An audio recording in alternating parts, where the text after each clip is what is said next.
Il est 11h02. Bonjour à tous et bienvenue à l'épisode 4 de l'AFF Décrypte. Je suis Alison Paquette, déléguée générale de l'Association française du froid. Et préalablement, je vais vous proposer de laisser vos micros coupés jusqu'à la fin de l'épisode et vous pourrez donc interagir avec nos invités au terme de cet épisode.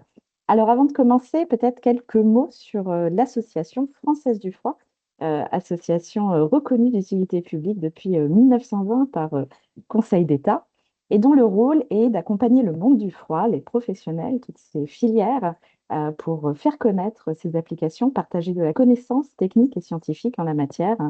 Et évidemment, cet épisode est un exemple de ce que nous faisons pour partager avec vous, décrypter avec pédagogie différents sujets techniques. Pour cela, nous invitons des experts sur les thèmes et nous avons l'honneur aujourd'hui d'accueillir donc Jana Khalil et Éric Devin, que je laisse se présenter et commencer l'épisode. Eric, je vais commencer. Bonjour à toutes et à tous. Merci d'être avec nous aujourd'hui. Donc, je suis Jana Khalil, chef de projet en normalisation à l'AFNOR, qui est l'association française de normalisation. Et je suis donc accompagnée d'Éric Devin. Donc, Éric, je vous laisse vous présenter. Oui, bonjour. Donc, je m'appelle Éric Devin. Moi, je suis dans le civil, donc membre du directoire du groupe Technia Sémafroid, et je suis président donc de la commission AFNOR E18A, qui est pilotée au niveau AFNOR par Jana, une main de maître, hein. Voilà. Donc, l'idée de ce webinaire, c'est de vous donner une vue d'ensemble des travaux de normalisation qui existent aujourd'hui sur ce secteur de la chaîne du froid, en France, en Europe et au niveau international. Je vais commencer par vous expliquer rapidement ce qu'est la normalisation, puisque tout le monde n'est pas forcément sensibilisé à ce sujet, mais donc de façon très synthétique. Puis, je vous expliquerai comment sont nés les différents tours de table qu'on appelle comités qui travaillent sur ce sujet. Et ensuite, je laisserai Eric prendre la parole pour vous présenter le programme de travail, le patrimoine normatif. Et à la fin, on gardera bien sûr un petit temps d'échange pour répondre à vos questions. On peut donc commencer par la normalisation. Et donc, une norme volontaire, c'est avant tout un outil qui fournit des lignes directrices. Donc, ça peut être des prescriptions techniques, des critères de qualité, etc. Mais en tout cas, c'est applicable à des produits, des services ou des pratiques professionnelles. Le but ici, c'est d'avoir un langage commun, un cadre de référence, disons, sur lequel tous les acteurs d'un même secteur peuvent s'appuyer. Il faut bien distinguer la norme de la loi ou de la réglementation. Ce sont deux choses différentes. La norme est volontaire, tandis que la loi, elle, est obligatoire. Et surtout, la normalisation, elle ne vient pas d'en haut. Je veux dire, elle ne vient pas forcément de l'État, de la réglementation qui nous impose des documents à suivre forcément. Elle vient du terrain. Ce sont les acteurs du marché qui, en fait, vont identifier un besoin, proposer la création d'une norme, la construire ensemble par ce qu'on appelle un consensus au sein d'une commission de normalisation, puis la valider et décider de l'appliquer. Alors, pour la chaîne du froid, les travaux de normalisation s'organisent aujourd'hui donc à trois échelles, à trois niveaux. D'abord au niveau international avec le comité technique ISO. Donc ISO signifie International Standards Organization, l'organisation internationale mondiale de la normalisation. Donc ISO TC 315, vous voyez, ils ont tous un petit numéro pour les identifier, mais concrètement, le nom de ce comité, c'est Logistique de la chaîne du froid. Ensuite, au niveau européen, avec le CEN, qui lui est le Comité européen de normalisation, le CEN-TC 423, qui se concentre sur les moyens de mesure et ou d'enregistrement de la température dans la chaîne de froid. Et enfin, au niveau français, avec la commission AFNOR E18A, intitulée Chaîne du froid, outil de maîtrise de la chaîne du froid, qui suit et qui alimente les travaux européens et internationaux. Je vais maintenant revenir sur la genèse de ces différentes structures, autrement dit, la manière dont elles ont été créées. Donc, au niveau international, tout a commencé en 2018 avec la création de ce qu'on appelle un comité de projet, l'ISO PC 315. Donc, PC Project Committee. À ce moment-là, l'objectif était très ciblé. On souhaitait élaborer une seule norme ISO bien spécifique sur la livraison réfrigérée avec transfert intermédiaire. Donc l'idée, c'était de rassembler tous les acteurs du monde pour créer une référence internationale commune et, comme je disais tout à l'heure sur la définition d'une norme, qui soit applicable à l'ensemble des acteurs de la chaîne du froid. Mais en fait, très rapidement, on s'est rendu compte que la logistique de la chaîne du froid, c'était un sujet bien plus complexe et ça allait au-delà de cette norme bien spécifique. Et donc, en 2020, le comité de projet est devenu un comité technique ISO à part entière, un ISO TC, Technical Committee. On passe donc de Project Committee à Technical Committee. Et un Technical Committee, un comité technique, lui, a pour mission d'élaborer plusieurs normes, tandis qu'un comité de projet permet d'élaborer un seul projet et n'a en soi qu'un seul but. Donc, le PC est officiellement devenu un TC et aujourd'hui, les travaux de ce comité couvrent des sujets comme le transport, le stockage, la manutention des produits réfrigérés, la maintenance, etc. Donc, je laisserai Eric plus vous expliquer la partie technique chaîne du froid. Au niveau européen, le comité européen, lui, a été créé plus tôt, en 2013. Donc, les travaux internationaux et européens sont séparés. On ne traite pas forcément de la même chose. Parfois, il peut y avoir des petites passerelles, mais vous voyez, ils ont été créés à des années différentes, etc. Donc, au niveau européen, le comité a été créé donc, en 2013. Il rassemble donc uniquement les pays européens, parce que CEN, on est uniquement avec les pays européens et se concentre sur la rédaction de normes européennes sur les outils de mesure et d'enregistrement de la température dans la chaîne du froid. Donc, à ce jour, on a 3 normes européennes qui ont été publiées. Tous les 5 ans, on pose la question aux acteurs de ce comité pour leur demander si elles restent adaptées au marché, donc on peut les confirmer, si elles doivent être mises à jour et dans ce cas-là, on devrait les réviser, ou si elles sont devenues complètement obsolètes vis-à-vis de l'évolution du marché, et dans ce cas-là, il faudrait les annuler. Là, actuellement, on n'a pas de nouveaux projets en cours. On a évidemment toutes ces révisions, en fait, tous les 5 ans, cette vague de ce qu'on appelle révision systématique sur ces 3 normes-là, mais de nouveaux travaux peuvent être lancés à tout moment si le besoin se fait sentir. Donc enfin, au niveau français, la commission AFNOR E18A, donc c'est concrètement un tour de table qui regroupe des acteurs français, a été créée en 2012. Donc avant 2012, il existait une autre commission qui traitait du sujet des thermomètres et des enregistreurs de température, mais on s'est rendu compte que ces outils-là avaient certaines limites, surtout en termes de coût et de complexité d'utilisation. Donc les professionnels de la chaîne du froid ont peu à peu développé d'autres solutions plus simples, plus accessibles, comme les indicateurs et intégrateurs temps-température par exemple. Et donc dans ce contexte, la commission AFNOR 18A, dédiée aux outils de maîtrise de la chaîne du froid, a été créée. Donc avant, c'était vraiment spécifiquement sur les thermomètres et les enregistreurs de température. Donc, on a concrètement une commission française, ici la commission AFNOR E18A, qui est composée d'un chef de projet AFNOR, et donc dans ce tour de table-là, c'est moi-même, d'un président qui est Éric Devin, et d'experts français qui sont membres de structures basées en France, donc de structures françaises avec un siège en France, qui suit les travaux européens et internationaux de deux manières possibles, donc soit en participant directement aux groupes de travail internationaux et donc en rédigeant concrètement les normes ISO en collaboration avec d'autres acteurs d'autres pays, c'est la même chose pour le CEN, soit en étant membre de la délégation française lors des réunions dites plénières, qui rassemblent une fois par an toutes les délégations de tous les pays participants pour faire un état des lieux, un point sur les travaux qui ont été en cours tout au long de l'année. Et donc là, je terminerai par simplement vous donner une idée de la vie d'une norme. Donc ici, j'ai choisi un focus ISO, mais c'est très similaire pour les normes européennes. Mais c'est pour que vous puissiez visualiser un peu ce processus qui prend 2 à 3 ans pour la rédaction d'une seule norme. Donc pour chaque sujet, c'est exactement la même chose. On commence toujours par la proposition d'un projet de norme. Ensuite, le groupe de travail dédié va élaborer le document, etc. On a ensuite un vote officiel, qui est un appel à commentaires au niveau de tout le comité. Ensuite, une enquête publique où on montre ce document à toute la France et toute la France est en mesure de donner son avis. Et enfin, je vous épargne les détails sur les relectures éditoriales, etc. La norme est publiée, traduite en français. Et comme je vous disais tout à l'heure, tous les 5 ans, on se pose la question de sa pertinence sur le marché. Voilà.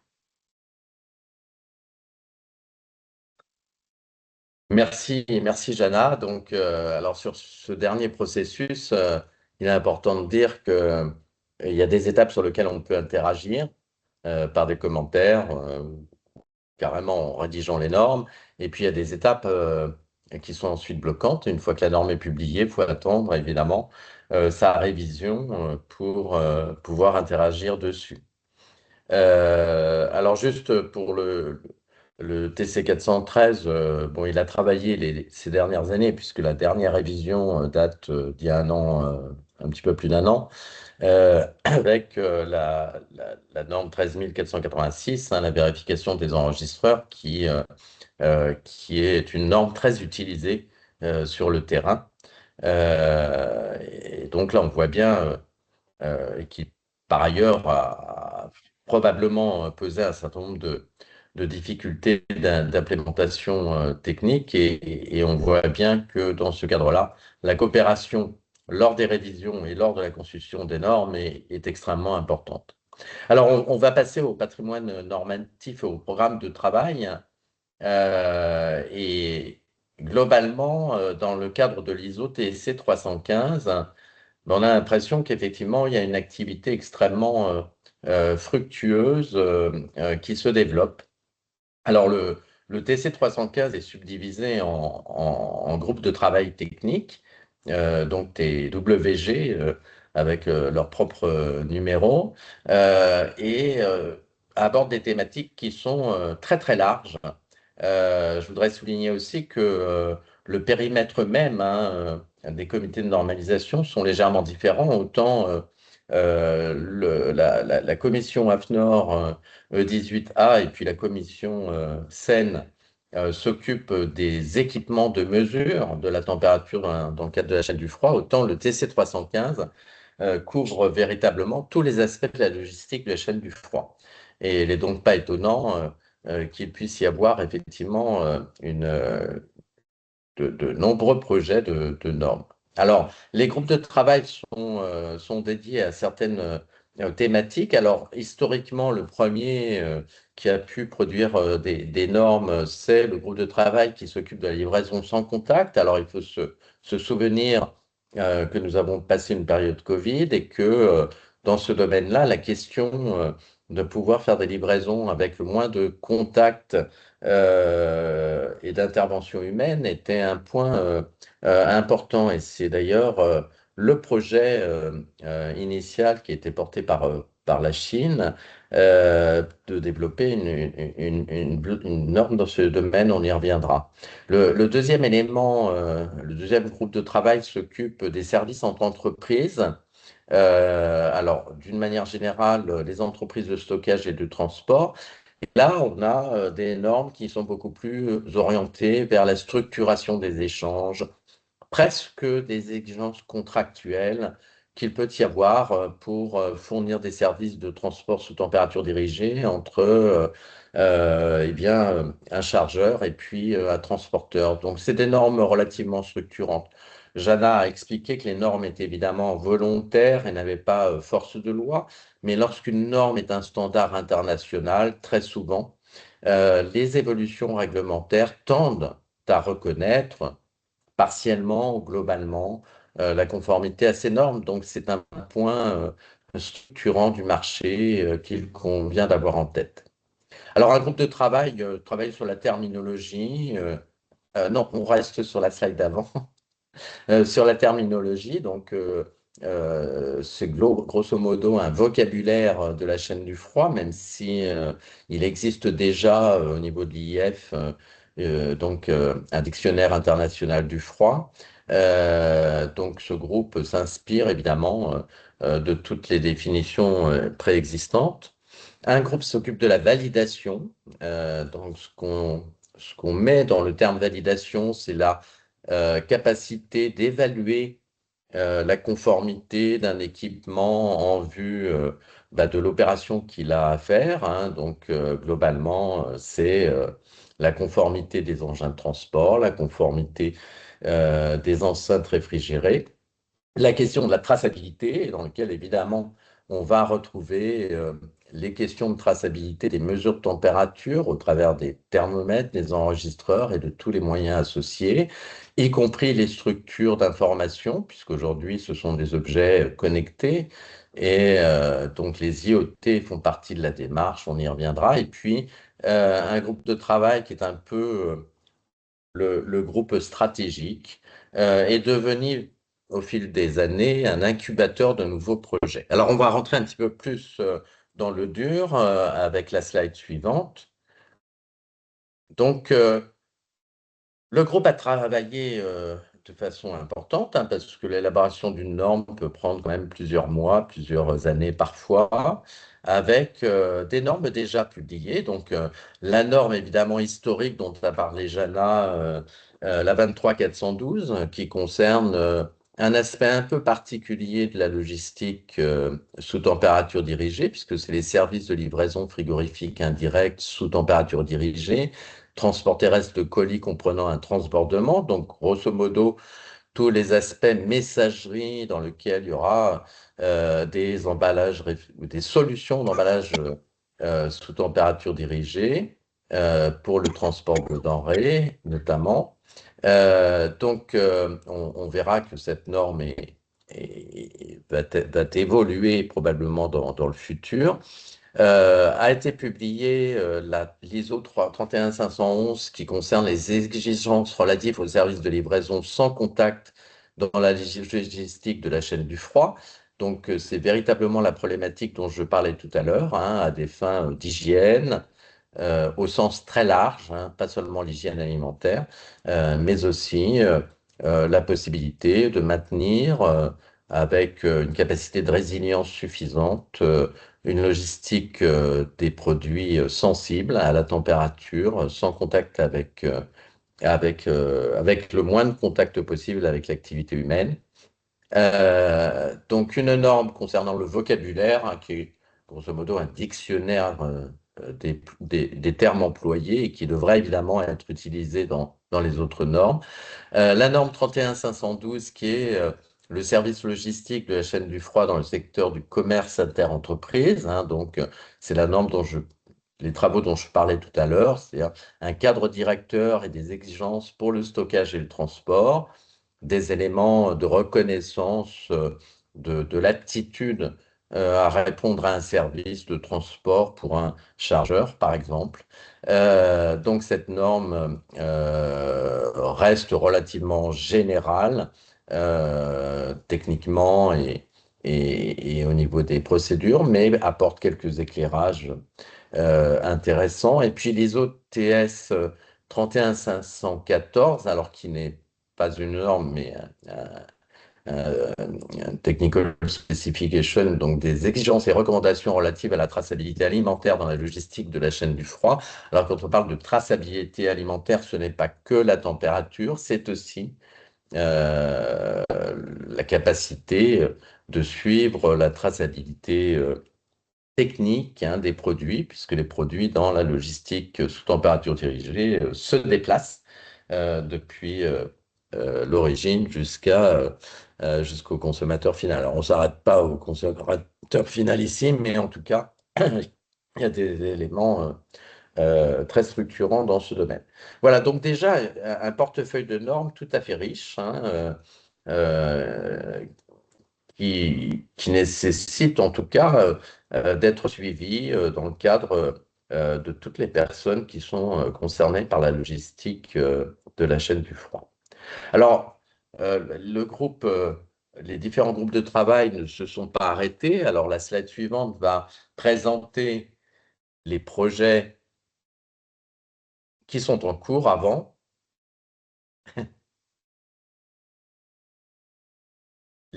Voilà.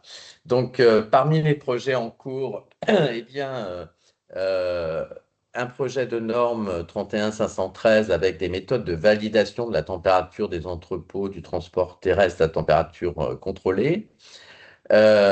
Notez que dans ce cadre, la France a fait savoir dans l'élaboration de la norme une incompatibilité avec notre approche réglementaire en Europe, hein, puisque en Europe, le transport sous température dirigée est régi par un accord international, qui est un accord d'échange, hein, de libre-échange, mais qui intègre des conditions techniques d'évaluation des véhicules, notamment avec une approche technique très aboutie qui a fait ses preuves depuis de nombreuses années. Et le projet de norme concerné donc intégrait une approche beaucoup plus euh, liée aux pratiques pharmaceutiques et qui pouvait évidemment être en contradiction avec l'organisation des acteurs du marché. Et donc, par rapport à ça, il y a eu une petite bataille, alors sympathique, hein, mais une petite bataille technique, de manière à limiter le champ de cette norme. Et on peut dire aujourd'hui que globalement, le consensus est établi. Alors, un point important, il n'y a pas de vote hein, dans les plénières ou dans les commissions de normalisation. La règle pour établir la règle, c'est le consensus, c'est-à-dire l'accord jusqu'à s'épuiser, mais il faut trouver l'accord.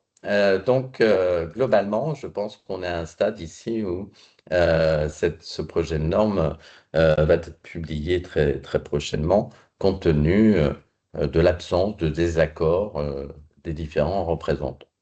Alors, notons que tous ces projets, toutes ces normes sont extrêmement soutenus avec une énergie importante dans leur rédaction et dans leur établissement par, je dirais, des pays asiatiques, donc la Chine, la Corée, le Japon, avec une faible représentation dans les commissions des pays européens, comme si nous n'avions rien à apporter, ce qui est dommage.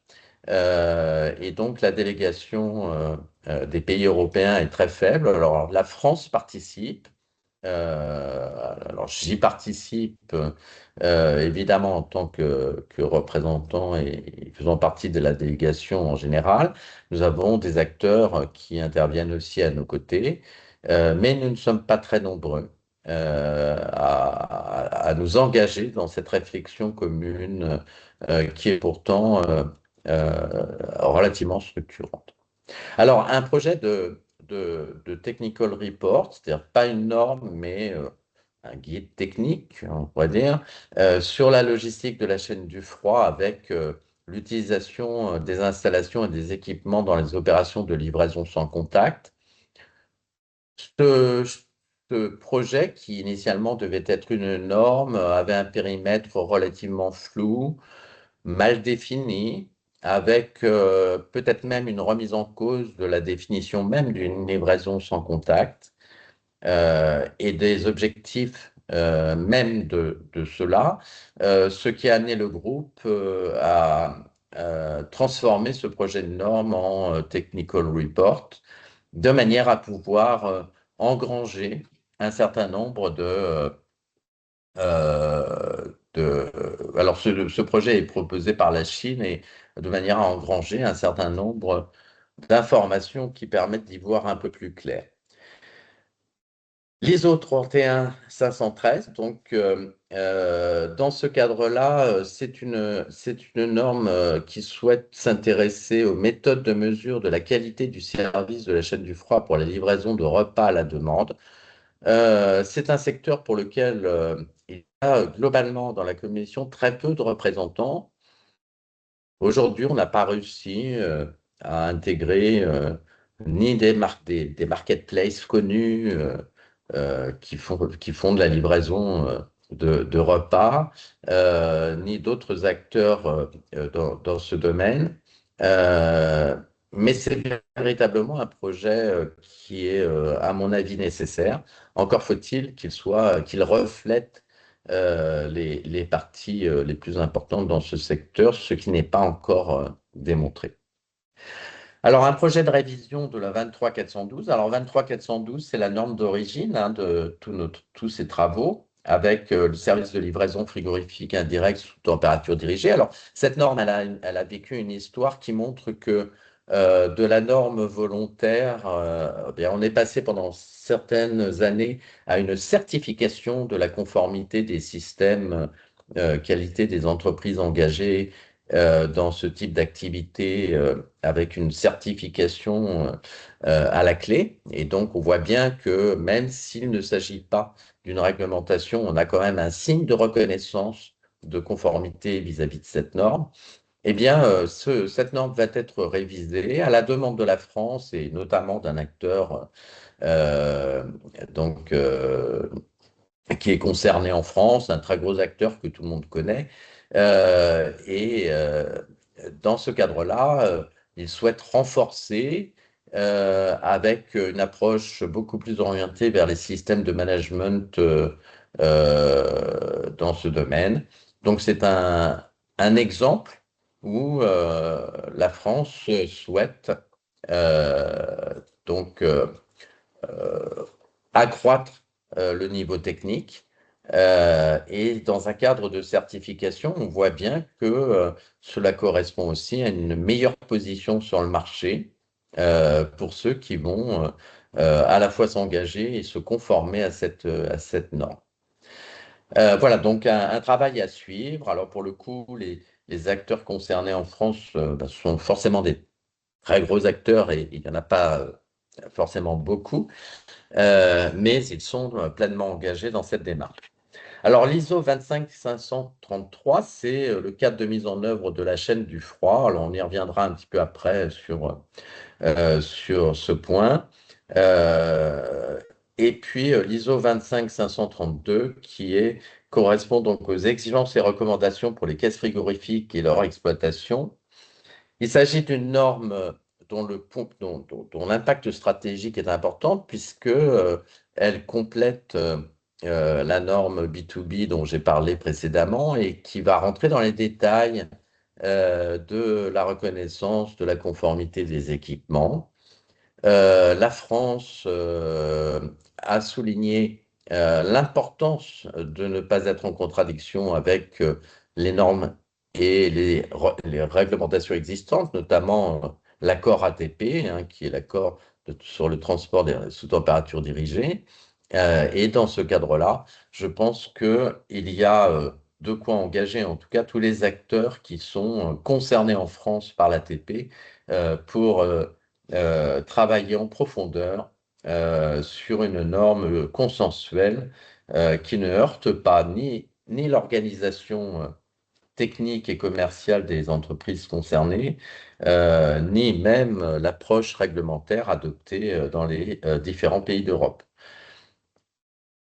La slide d'après. Voilà, alors il y a d'autres sujets qui sont discutés, hein. Donc la dernière plénière a eu lieu à Londres en décembre dernier. Lors de la plénière, plusieurs sujets ont émergé avec notamment les cas d'application de l'intelligence artificielle pour la traçabilité dans la logistique de la chaîne du froid. Alors, dans ce cadre, de multiples applications sont possibles. Évidemment, la première, c'est d'avoir recours à l'intelligence artificielle pour anticiper les dépassements de température lors de la chaîne logistique, voire d'exploiter convenablement la chaîne logistique pour s'adapter aux dépassements de température qui pourraient être concernés. Le deuxième cas, c'est une approche de type Internet physique où on pourrait imaginer une organisation avec une IA qui va choisir le meilleur camion et le meilleur endroit de stockage pour limiter l'impact logistique global. Bref, il y a de nombreux cas d'application. Dans ce cadre-là, la Chine de mémoire souhaitait réaliser une norme. Il est apparu trop tôt pour pouvoir normaliser ni un processus, ni des exigences particulières. Et le travail sera d'établir un guide avec la remontée de cas pratiques permettant d'y voir un peu plus clair dans ce projet qui ne manque pas d'intérêt, évidemment. Le deuxième domaine, c'est la logistique de la chaîne du froid post-récolte. Alors, il faut savoir que dans de nombreux pays, l'Inde, mais dans bien d'autres encore, eh bien, une grande partie des récoltes sont perdues par une absence de logistique de chaîne du froid proches des lieux de récolte. Et dans ce domaine, donc, des projets vont émerger et je pense que ces projets vont évidemment intéresser de nombreux pays euh, qui sont en cours de développement d'une logistique de la chaîne du froid. Je repense encore une fois à l'Inde. La logistique durable de la chaîne du froid, alors avec l'impact évidemment sur les émissions de GES. Hein. Quand on parle de logistique, on parle forcément de transport et donc forcément de transport décarboné ou en tout cas, s'il ne l'est pas, peut-être d'évaluation des émissions de gaz à effet de serre. La difficulté est peut-être de rester dans le cadre du TC 315 qui n'a pas vocation à normaliser toutes les thématiques de ce monde et donc la réflexion est en tout cas lancée. Et puis, une autre réflexion sur la logistique de la chaîne du froid pour les produits pharmaceutiques qui, là encore, devra être suivie de près pour tenir compte des exigences qui sont appliquées aujourd'hui et qui sont formatées au niveau souvent local, hein, puisque ce sont des guides de bonne distribution que doivent appliquer les pharmaciens responsables, qui sont appliqués partout en Europe, par exemple. Voilà, donc vous voyez que les sujets ne manquent pas pour donner du grain à moudre à ce TC 315. Et donc, si on peut passer à la slide d'après. Alors, actuellement, mais là, je relaisserai peut-être la parole à Jana qui présentera les membres de la Commission française, mais pour faire une synthèse, on voit qu'actuellement, le secteur de la logistique de la chaîne du froid est un secteur qui devient majeur au niveau de la normalisation ISO avec une force de travail et puis un investissement extrêmement important de la Chine, de la Corée, du Japon, avec qui on travaille de façon importante. Je sais que dans ce webinaire, Naburo Kagawa est présent et l'AFF travaille avec le JCRE au Japon, son équivalent sur ces thématiques. Donc je crois que là-dessus, il y a peut-être à engager l'ensemble des professionnels en France et au Japon pour diffuser au maximum la portée de ces travaux. Et là-dessus, eh bien, la Commission française fera le relais. Mais aujourd'hui, nous ne sommes pas très nombreux et pas forcément tout à fait représentatifs de l'ensemble des thématiques, parce que le périmètre de la Commission française aujourd'hui est très orienté vers l'instrumentation. Donc, Jana, peut-être que tu peux rappeler les membres de notre commission. Oui, bien sûr. On ne peut pas non plus rentrer dans le détail. Vous avez les différents membres sous les yeux. Je voulais simplement préciser que on avait tout type d'acteurs dans la commission, donc des grandes entreprises comme des entreprises beaucoup plus petites, des PME, des TPE, etc. Donc la commission est ouverte à tous et basée sur le respect d'un principe qui a déjà été évoqué plus tôt dans ce webinaire, qui est donc le consensus, qui signifie concrètement que toutes les parties prenantes ne sautent pas de joie face à la position qui est présentée, mais aucun acteur n'est foncièrement en désaccord avec la position française décidée. Voilà. Le plus important, c'est de noter que les participants à cette commission peuvent suivre en soi de deux manières, donc c'est détaillé dans la slide suivante, avec deux objectifs différents mais qui se rejoignent et qui se complètent assez bien. Donc une façon de s'impliquer plutôt en mode projet qui consisterait donc tout comme le groupe qui propose la révision de la norme ISO 23412 évoquée précédemment en norme de système de management. Donc là, en fait, le mode projet, on va porter un projet de norme en lien avec la chaîne du froid ou donc créer une nouvelle norme ou homologuer une norme locale sectorielle. On peut avoir en fait des entreprises françaises qui ont un document interne qu'ils estiment assez pertinent à porter à l'international pour que ce document interne devienne la norme. Et dans ce cas-là, on est en mode projet, plutôt proactif. Et enfin en mode veille, où là, on va avoir des acteurs qui suivent les travaux, simplement pour s'assurer de la pérennité des normes existantes et veiller à la cohérence et compatibilité des futures normes ISO avec les normes locales. C'est-à-dire s'assurer que ce qui est développé à l'échelle internationale n'est pas complètement contradictoire avec nos pratiques en France. Et la seule condition pour pouvoir participer, c'est d'être membre de la commission AFNOR. C'est uniquement AFNOR qui vous permet d'accéder aux travaux européens et internationaux. Et il y a donc une cotisation adaptée selon le type d'organisation qui est disponible en ligne. Merci à vous, Jana et Eric. Nous allons proposer maintenant aux participants qui le souhaitent d'ouvrir leur micro et donc de poser des questions à nos experts sur les quelques minutes qui nous restent. Donc n'hésitez pas à brancher votre micro et à questionner nos experts.